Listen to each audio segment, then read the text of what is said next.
ന്യൂസിലാൻഡിലുണ്ടല്ലോ ഏകദേശം 15,000-ഓളം പവർ പ്ലാനുകളുണ്ടെന്നാണ് പറയുന്നത്.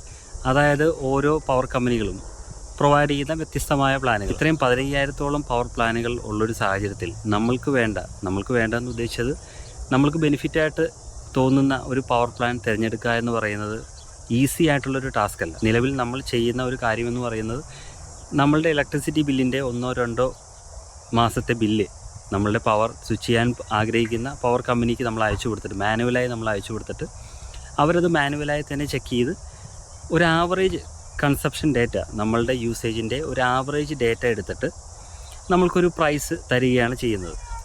ഓർക്കേണ്ടത് നമ്മളുടെ എനർജി കൺസപ്ഷൻ്റെ ആവറേജ് ഡേറ്റയാണ് അവർ പലപ്പോഴും എടുക്കുന്നത്.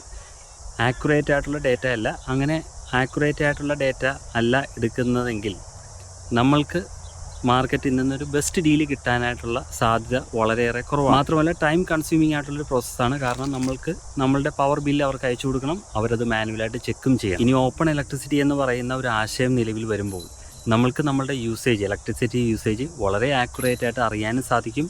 നമുക്ക് വളരെ ഈസി ആയിട്ട് നമ്മൾ സ്വിച്ച് ചെയ്യാൻ ആഗ്രഹിക്കുന്ന കമ്പനിക്ക് ഷെയർ ചെയ്യാനും സാധിക്കും. എനിക്ക് തോന്നുന്നു നമ്മളുടെ പെർമിഷനോട് കൂടി നമ്മുടെ നിലവിലുള്ള റീറ്റെയിലറിൻ്റെ കയ്യിൽ നിന്ന് നമ്മൾ സ്വിച്ച് ചെയ്യാൻ ആഗ്രഹിക്കുന്ന കമ്പനിക്ക് ഡയറക്റ്റായിട്ട് ആക്സസ് ചെയ്യാൻ പറ്റും എന്നാണ് എനിക്ക് മനസ്സിലായത്. നമ്മൾക്ക് നമ്മുടെ പവർ ബില്ലുകളൊന്നും തന്നെ സെൻഡ് ചെയ്യേണ്ട കാര്യമില്ല. അതുമാത്രമല്ല വളരെ ആക്യുറേറ്റ് ആയിട്ടുള്ള ഇൻഫർമേഷൻ ആയിരിക്കും, നമ്മുടെ പവർ കൺസപ്ഷൻ്റെ ഇൻഫർമേഷൻ ആയിരിക്കും നമുക്ക് ഷെയർ ചെയ്യാനായിട്ട് സാധിക്കുന്നത്. ആക്യുറേറ്റ് ആയിട്ടുള്ള ഒരു പവർ കൺസപ്ഷൻ്റെ ഇൻഫർമേഷൻ പവർ കമ്പനികൾക്ക് കിട്ടുമ്പോൾ നമ്മൾക്ക് മാർക്കറ്റിൽ നിന്നൊരു ബെസ്റ്റ് ഡീല്, കോമ്പറ്റേറ്റീവ് ആയിട്ടുള്ളൊരു ഡീല് നമുക്ക് കിട്ടാനുള്ള സാധ്യത കൂടുതലാണ്.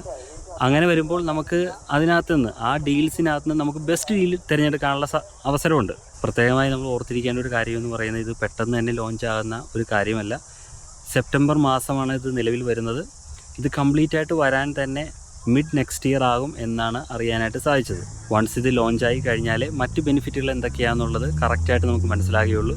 എന്തായാലും ഈ ആശയം വളരെയേറെ നല്ലതാണ്. തീർച്ചയായിട്ടും ഇത് നമുക്ക് ബെനിഫിറ്റ് ആകും എന്ന് തന്നെ വിശ്വസിക്കാം.